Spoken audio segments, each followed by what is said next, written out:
So I can't believe I'm here with you today. Living legend, a pioneer of the EDM movement, David Guetta. Thank you for having me. You know, I was saying, like, I cannot believe that I thought you were going to, like, roll in with an entourage. I was ready for a parade. You might be But why? I don't know. I'm like the most normal guy ever, you know. I'm totally not like that. And also, I don't think there's a lot of that in dance music. This is more hip hop, you know? Yeah, I guess. I don't know what I thought I was expecting, but really low key, like down to earth. And I just can't believe, because you're really a legend and you helped really shape this relatively new genre of music. Like, does that ever, like, has that hit you yet? Well, you know, honestly, like, I think this is the beauty of it, is that, you know, I was inspired by some people, and then I inspired other DJs, you know, and this is how we built it, like brick by brick. And I think, you know, yes, I've helped a lot, but you know, other people help too. So, you know, like I'm just happy to have a little bit of a legacy, because I think some of my records are timeless, you know, Yeah. and that's what matters to me more than to be in a specific trend at some point, you know? Right. So is there any, like, it's so hard to say, because I have to say, your records, like, how many hits have you had on this station? Oh my gosh. Like, almost all of them. I mean, you really have helped shape modern KTU as well. It's a lot. You know, one day I went to see Drake concert, and he started to do like almost like a medley of hits. He was like, sorry guys, I have so many hits, I don't have time to play them all, you know?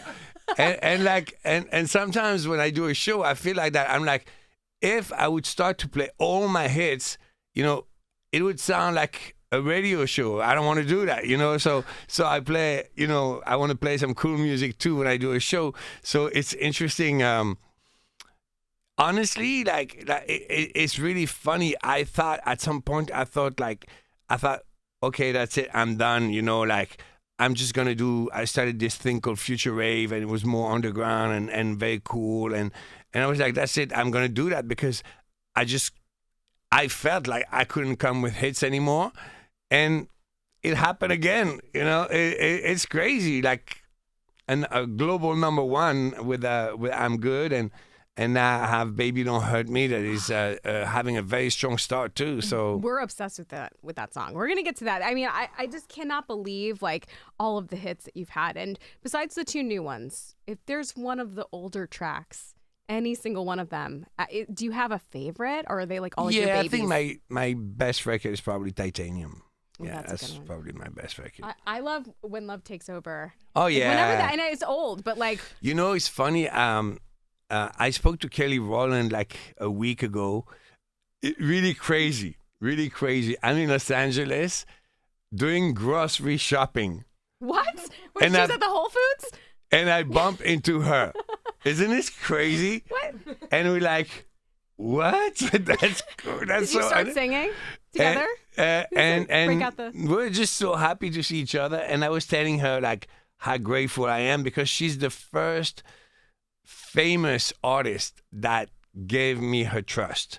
Because when I did When Love Takes Over, you know, like I met her in a club in Cannes, and I was playing the instrumental, and she came to me and asked, what is this record?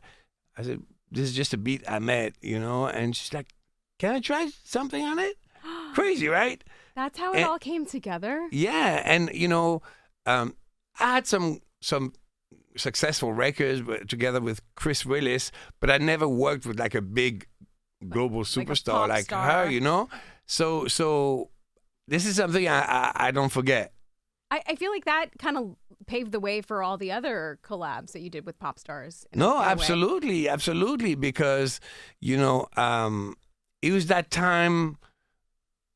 There was When Love Takes Over that came first, and then at the same time I got a fitting with Black Eyed Peas and Memories with Kid Cudi, Sexy Chick. It was all like within 3-4 months, it's just crazy. Wow, that must have been like a pivotal moment in your career. Oh yeah, just for like that in my life, it was insane. I remember coming to a radio. I'm not gonna say which one because it's not KTU. It's okay. And I went there and I was like, so what's your format? And the guy said, my format is anything that is from David Guetta or sounds like David Guetta. I was like, what? Oh. I was so shocked. I couldn't believe it. Now, I did not take you for a radio nerd, but like before we started rolling tape, you were like, oh, back in the 90s, I had a friend that was sending me over cassette tapes of KTU so I could listen. It's true. Like, I didn't realize that you, I guess you're like a super fan. No, but what it is like, when I started to DJ, first I was playing vinyls, and second, they were hard to get. And there was no internet. It's hard to realize for people, but life before internet was completely different. Yeah, you need to know a guy who's going to send you something over to France. Exactly. So I wanted to know what was happening. I was listening to funk and disco. I'm talking before house music, really, or at the very beginning of house music. And I remember getting cassettes from analog, from KTU. And I was saying this. I was like, before when we were talking, I was like, this it does something to me being here because it reminds me of me as a teenager, learning how to DJ and doing parties for my school and playing. And I was playing cassettes sometimes because I couldn't find the records. Oh my God, like recording off the radio. Yeah. Do you remember those Yeah. days? Wow. It's crazy, I love right? that you're kind of a nerd. This is amazing. Of course, I'm a nerd. Like you don't, you don't make a career in music if you're not a nerd. I think this is the nerds that were hardworking. I'm going to tell you something that I think is very funny. It's like, like people have this image of the artist like rock stars, crazy. The reality is we are all super nerdy people. Yeah. And then we need to learn how to become public people, But like, really, that's what it is. Don't be awkward. Don't be awkward. Yeah, like I find that hyper focus can sometimes really work out to your benefit. Like, do you ever stop? Do you ever just like, relax and enjoy your success, or do you feel like there's a constant need to keep going? It's very crazy because like what I do for fun is still making music. So like. I would be working, for example, on a pop record, and I'm like, oh, I need a break. So you would think I'm gonna play video games or watch a movie, but I'm gonna do a techno record just to relax, So this is my kind of fun. So really, I never stop. I just go from one style to the other. Like for example, that was really an amazing experience. I made a remix for Cogle for Players, and she was in Miami. I was there too. So they said, oh, come to the studio and you play to her. So I came to the studio, played it to her. She was so enthusiastic. She's like, why don't you stay and work on the album, which I did. So for me, working on hip hop, again, like completely amazing experience because, this is not what I usually do. So it really felt like, oh, I'm on a holiday trip in Thailand, So you're not playing golf on Sundays? No, that's DJ Khaled. Oh my gosh! Oh my gosh! But yeah, so I worked on this album, and by the way, you gotta check out this. There's a record called "Make My Day." So she's about to release the album, I think, on the 23rd. Is that that's the Technotronic, right? It's funny because before starting to record, you were talking about the very beginning of KTU and when they were playing Pump Up the Jam. I sampled Pump Up the Jam and we made a new record with her, like a rap record. Oh. Like I slowed it down and it's really fire. No, that is sick. So I mean, I gotta say, Coyle Ray, she just turned like 26 or something. Like we are not young like we once were, but like you're working with Gen Z and you're making music and Gen Z is showing up to Ultra Music Fest. Like, what is the formula to stay relevant like this? To be honest, like I never ever made music for people, that are older. Like I'm not really interested in that. I just because I make dance music, and it's more like young people that want to dance. And me, this is all I love. I love dance music. So like when I was 17, I was playing clubs. People were in the average, let's say 22, and they were older than me. And when I was 30, they were still 22. And when I was 40, they were still 22. So and you still look like you're in your 20s, though. Thank you. But I feel like that's a little bit of a sickness, mental sickness. I think I'm 22. Welcome to the club. But that's the thing is, I think you are so passionate about what you do. And I think that is something that keeps you young, Yeah. And also because everyone in front of me is 22, so I think I'm one of them. Yeah. You're like the Leonardo DiCaprio, but like it's your music, right? But let's go back because we're playing the heck out of "I'm Good," right? And it says over 1.5 billion streams to date. That is incredible.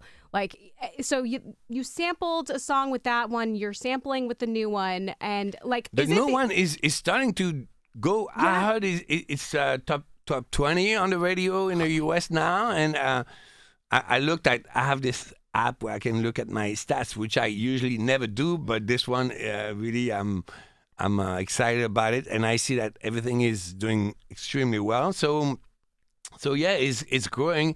It's different from "I'm Good" because "I'm Good" was a hit that was Eiffel before 65. being released. So "Baby Don't Hurt Me," you went to Hadaway. Now, I mean, is it like because Gen Z is obsessed with all things 90s and then like people our age are just obsessed with things that we grew up with? Is this like the magic formula? The magic formula, okay, I'm going to give you my secret. Please do. My secret as a producer. So you take anything that is 20 years old and you build from that, and it always works. And I've done that my entire life. When I started, my first hit was in 2001. It was called "Just a Little More Love," and I was emulating the sound of the 80s. Well, how about that? This is how it works. It's very, very easy because people have like a nostalgia from what's 20 years old. And, maybe your bigger brother was listening to this and you were not allowed to go to the club yet, something like that, And I've noticed that this formula really, really works. And that is the 2000s. That's the next thing. I can guarantee you there's going to be a big wave of 2000s. And when I look at fashion, it's the same. It is. Yeah. People, the teenagers, they dress like the 2000s. So it's always like that. The 20 years formula. That's actually my biggest secret when it comes to production. Wow. Well, I mean, I just have to say thank you so much because there are so many amazing memories I have to your music. Oh, thank you so much. Really, sometimes like when a certain song comes on, I get the goosebumps, and I have you to thank for that. Oh, thank you. This is really like the best compliment that I can receive, and I get it a lot. Like people telling me, "Oh, I got married on When Love Takes Over." Yes. That was my song, or I don't know, like the best summer of my life was, Memories. Or, that's the kind of music. Yeah, and this is just to think that I have an impact on a positive, like impact on people's life. I think this is such a blessing that I can do this for the world because I'm just about sharing positivity and good vibes and it's happening.